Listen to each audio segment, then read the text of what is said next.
நண்பர்களே, நம்ம இன்னைக்கு ப்ரீவியஸ் கொஸ்டின் நீதி கட்சியிலிருந்து முன்னால் கேட்கப்பட்ட வினாக்கள தான் பார்க்க போறோம். வாங்க பார்ப்போம். 1வது கொஸ்டின் பார்ப்போம். நீதி கட்சியின் பிரதிநிதியாக வட்டமேசை மாநாட்டில் கலந்து கொண்டவர் யார்? அப்படின்னு கேட்டிருக்காங்க. ஆன்சர் பாருங்க. பி தான் ஆன்சர். ஏ.டி. பன்னீர்செல்வம் தான் வட்டமேசை மாநாட்டில் கலந்து கொண்டவர். சரியா? 2வது கொஸ்டின் பார்ப்போம். நீதி கட்சியில் பற்றிய தவறானவற்றை சுட்டிக் காட்டவும் அப்படின்னு கேட்டிருக்காங்க. தவறானது எதுன்னு பாருங்க. 1917ஆம் ஆண்டு தென்னிந்திய நல உரிமை சங்கம் தோற்றுவிக்கப்பட்டது. அது 3வது பாருங்க. ஜஸ்டிஸ் என்ற தமிழ் மொழி பத்திரிகையை தென்னிந்திய நல உரிமை சங்கம் நடத்தி வந்தது. இது 2ம் தவறானது. சரியா? 3வது கொஸ்டின் பார்ப்போம். கீழ்கண்டவற்றுள் எது சரியாக பொருந்தவில்லைன்னு கேட்டிருக்காங்க. வாங்கப்பா. நீதி கட்சி பெரியார் ஈவேரான்னு கொடுத்துருக்காங்க. அதான் தவறானது. சரியாக பொருந்தலை. மற்றதெல்லாமே சரிதான். சரியா? அடுத்த கொஸ்டின் பார்ப்போங்க. பட்டியலில் 1ல் உள்ள வழி 2ல் பொருத்தி கீழ்கண்டவற்ற உதவியுடன் சரியான விடையை தேர்ந்தெடுன்னு சொல்லியிருக்காங்க. வாங்க பார்ப்போம். பட்டியல் 1. வாஞ்சிநாதன் யாருன்னு பாருங்க. Collector as. வ.உ.சி யாருன்னு பாருங்க. சுதேசி கப்பல் கம்பெனி. ராஜாஜி யாரு? சுதந்திர கட்சியை துவங்கினார். ஈவேரா வைக்கம் சத்தியாகிரகம். சரியா? ஆன்சர் பி தான் கரெக்டு. அடுத்த கொஸ்டின் பார்ப்போம்.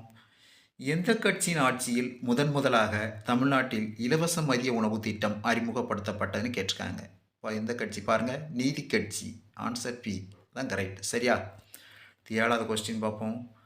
நீதி கட்சியின் முக்கியமான நோக்கம் எது அப்படின்னு கேட்டிருக்காங்க. பி. அரசு பணிகளில் பிராமணர் அல்லாதவர்களை பங்கேற்க செய்தல். அதான் நீதி கட்சியோட முக்கியமான நோக்கமாக இருந்துச்சு. சரியா? இந்த கொஸ்டின் பார்ப்போம். கீழ்கண்டவற்றுள் எது உண்மையான கூற்று அல்ல அப்படின்னு கேட்டிருக்காங்க. எது? ஆன்சர் டி பாருங்க. 1920ஆம் ஆண்டு தேர்தலில் நீதி கட்சி காங்கிரஸ் கட்சியை முழுமையாக தோற்கடித்தது. இதுதான் உண்மை அல்ல. சரியா? 9வது கொஸ்டின் பார்ப்போம். சரியான விடையை தேர்ந்தெடுன்னு கேட்டிருக்காங்க. இல்லை எது சரி எது தவறுன்னு பார்ப்போம். சரியான கொஸ்டின் எதுன்னு பாருங்கள். முதல்ல தென்னிந்திய மக்கள் சங்கம் 1919 கொண்டு வந்தாங்க. அது ரைட்டு தான். 3. பிராமணரோட பிரகடனம் 1917. இது 2 தான் கரெக்டு. சரியா? 1, 4 தப்பு. அடுத்த கொஸ்டின் பார்ப்போம். நீதி கட்சி உருவாக்கியவர்கள் யார்? ஆன்சர் பாருங்க. ஏ. டி.எம். நாயர் தான் நீதி கட்சியை உருவாக்கியிருக்காரு. அடுத்த கொஸ்டின். திராவிட நாடு எந்த கட்சியின் இதழாக இருந்ததுன்னு கேட்டிருக்காங்க. நீதி கட்சி. Answer D. சரியா? கொஸ்டின் பார்ப்போம். 12. பின்வரும் கூற்றுகளில் சுயமரியாதை இயக்கத்தை பற்றி சரியானது எதுன்னு கேட்டிருக்காங்க. Answer B. சுயமரியாதை இயக்கம் சமூக சுதந்திரத்தின் மீது அதிக ஈடுபாடு கொண்டிருந்தது தான் சரியானது. சரியா? இந்த கொஸ்டின் பார்ப்போம். சென்னை மாகாணத்தின் நீதி கட்சியிலிருந்து முதலமைச்சராக இருந்தவர் யார்? ஆன்சர் டி பாருங்க. சுப்பராயலு தான் முதலமைச்சராக முதல்ல தேர்ந்தெடுத்திருந்திருப்பாங்க. சரியா? கொஸ்டின் பார்ப்போம். பொறுத்துக. நீதி கட்சி எதுன்னு பாருங்க. டி.எம். நாயர். சுயமரியாதை இயக்கம் ஈவே ராமசாமி. சத்யசோதக் இயக்கம் சோதிராவ் பூலே. சத்யசோதக் சமாஜ் யாருன்னு பாருங்கள். சத்ரபதி ஜானு மகாராஜ் தான் சரியான ஆன்சர். இப்போ ஆன்சர் ஏ தான் கரெக்டானது. சரியா? அதான் சரியாக பிறந்தது. அடுத்த கொஸ்டின் பார்ப்போம். பூண்டி என்னும் இடத்தில் ஒரு குடிநீர் தேக்கத்தை கட்டுவதற்கான திட்டத்தை ஏற்படுத்தியவர் யார் அப்படின்னு கேட்டிருக்காங்க. சத்தியமூர்த்தி தான் சரியான ஆன்சர். சரியா? தமிழ்நாட்டில் சுயமரியாதை இயக்கத்தின் முக்கிய நோக்கம் என்னன்னு கேட்டிருக்காங்க. ஏ பாருங்க. தீண்டாமை ஒழித்தல். பி. சுயமரியாதை திருமணத்தை ஊக்குவித்தல். சி. தேவதாசி முறை ஒழித்தல். டி. மேற்கூறிய அனைத்தும் தான் சரியானது. எல்லாமே ரைட்டான ஆன்சர் தான். சரியா? 14வது கொஸ்டின். தென்னிந்திய நல உரிமை சங்கம் பிற்காலத்தில் கீழ்கண்ட பேச்சில் அறிமுகப்படுத்தப்பட்டது. எந்த பேரில் அறிமுகப்படுத்தினாங்க பாருங்கள். நீதி கட்சிங்க பேரில் தான் அறிமுகப்படுத்தினாங்க. சரியா?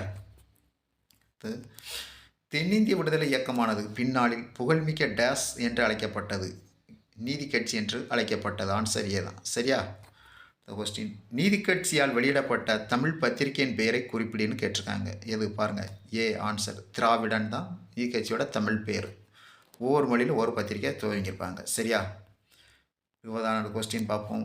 1920இல் தமிழகத்தில் நடைபெற்ற தேர்தல் மூலம் டேஸ் தமிழ்நாட்டின் முதலமைச்சரானவர் யாருன்னு கேட்டிருக்காங்க. ஆன்சர் பாருங்கள்.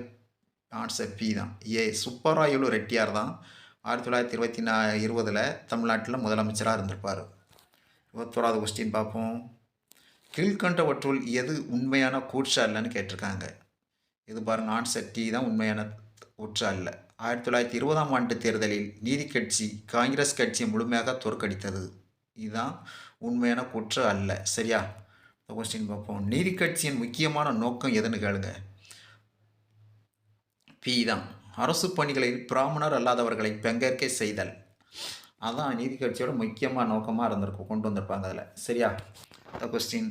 சுயமரியாதை இயக்கத்தின் எழுச்சியிலும் வளர்ச்சியிலும் 2 கட்டம் ஒன்று. இவற்றில் எது சரியானவை அப்படின்னு கேட்டிருக்காங்க. பாருங்கள், 1, 2மே கரெக்டு தான். பகுத்தறிவாதம், நாத்திகம் ரெண்டுமே சுயமரியாதை இயக்கத்தில் முக்கியமான ஒரு இதாக கொண்டு வந்திருப்பாங்க. சரியா? கொஸ்டின் பார்ப்போம். 24. அகில இந்திய முஸ்லீம் லீக் கட்சியானது 1906ஆம் ஆண்டு எந்த இடத்தில் தொடங்கப்பட்டதுன்னு கேட்டிருக்காங்க. டாக்காவில் தான் துவங்கியிருப்பாங்க. சரியா? Answer B. வனகல் அமைச்சரவையின் போது தமிழ்நாட்டில் பணியாளர் தேர்வு வாரியம் எந்த ஆண்டு நிறுவப்பட்டதுன்னு கேட்டிருக்காங்க. Answer C. 1924 தான் பணியாளர் தேர்வு வாரியம் கொண்டு வந்திருப்பாங்க. 26வது கொஸ்டின். 1944ஆம் ஆண்டில் நடைபெற்ற மாநாட்டில் நீதி கட்சி திராவிடர் கழகமாக மாறியது எந்த இடத்துலன்னு பாருங்கள். சேலம் மாநாட்டில் நடந்ததான் நீதி கட்சின்னு வந்து இருக்கிறத திராவிடர் கழகமாக மாற்றிருப்பாங்க. சரியா? கொஸ்டின். சஸ்டிஸ் கட்சியின் முந்தைய பேர் என்னன்னு கேட்டிருக்காங்க. Answer C. பாருங்கள், தென்னிந்திய விடுதலை கூட்டமைப்பு தான் ஜஸ்டிஸ் கட்சியோட முதல் பழமையான பேர். சரியா? இந்த கொஸ்டின். சுயராஜ்ய கட்சி ஆரம்பித்தவர் யார் அப்படின்னு கேட்டிருக்காங்க. Answer B. பாருங்கள், சித்தரஞ்சன் தாஸ் மற்றும் மோதிலால் நேரு தான் சுயராஜ் கட்சியை ஆரம்பிச்சிருக்காங்க. பொறுத்துக்க பார்ப்போம் வாங்க. கட்சி இயக்கம் தோற்றுவிக்கப்பட்ட ஆண்டு எந்த ஆண்டுன்னு பார்ப்போம். மெட்ராஸ் திராவிட இயக்கம் 1912 ஆரம்பிச்சிருக்காங்க.